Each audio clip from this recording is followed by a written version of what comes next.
La Wolof est fortement hiérarchisée. La société Diola, par contre, est une société acéphale, égalitaire, où l'on note l'inexistence de caste. C'est d'ailleurs pourquoi on remarque que dans cette société, personne n'est plus important que l'autre. En fait, ce n'est qu'à partir de cette compréhension de cette société que l'on pourrait être en mesure de comprendre les agissements et les comportements de nature belliqueuse du Diola. En outre, le nom originel du Diola est Adjamat, appartenant à un grand espace du Kadjamoutaï. En fait, le terme Diola viendrait du mandingue qui signifie vengeur.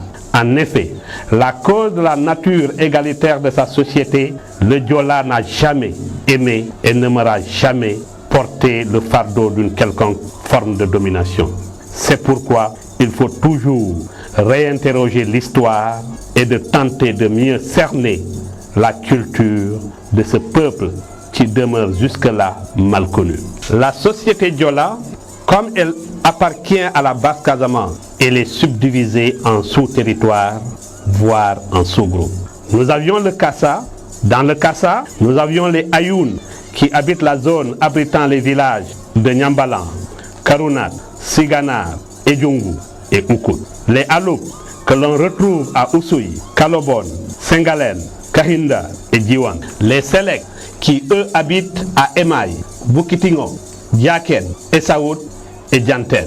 Les Batogat sont ceux qui occupent surtout les îles ou presqu'îles comme Ouron, Karabad, Djogé, Wendaï, Sifoka, Hitou et Nyomoul.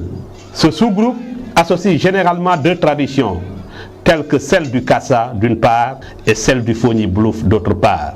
C'est ce qui fait d'ailleurs la particularité de l'île.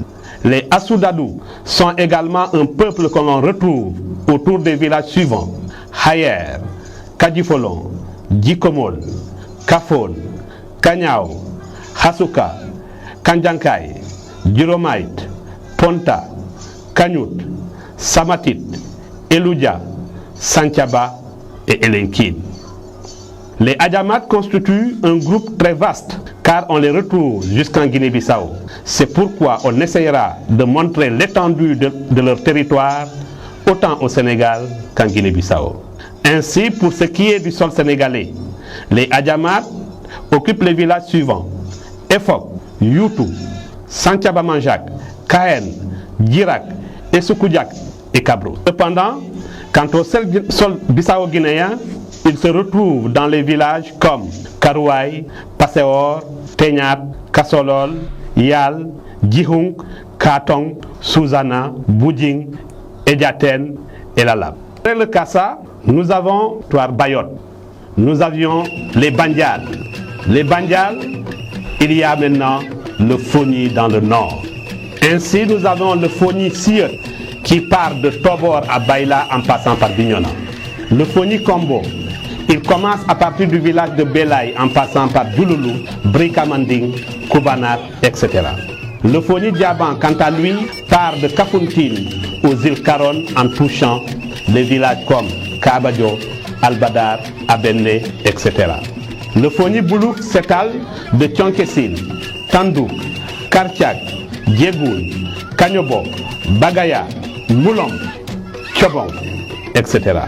Le Foni d'Iragon commence à partir de Badjouré, Mampalago, Faoul, Silenkin, Diragon, etc.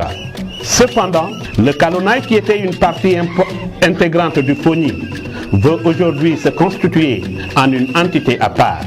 Mais historiquement parlant, le Kalonaï appartient aux Phoeniciens. Ainsi, les villages qui composent le Kalonaï sont Tobor, Kamosor, Sandouk, Boulandor et les autres villages qui sont à l'intérieur pour ne se terminer qu'à Badjouré.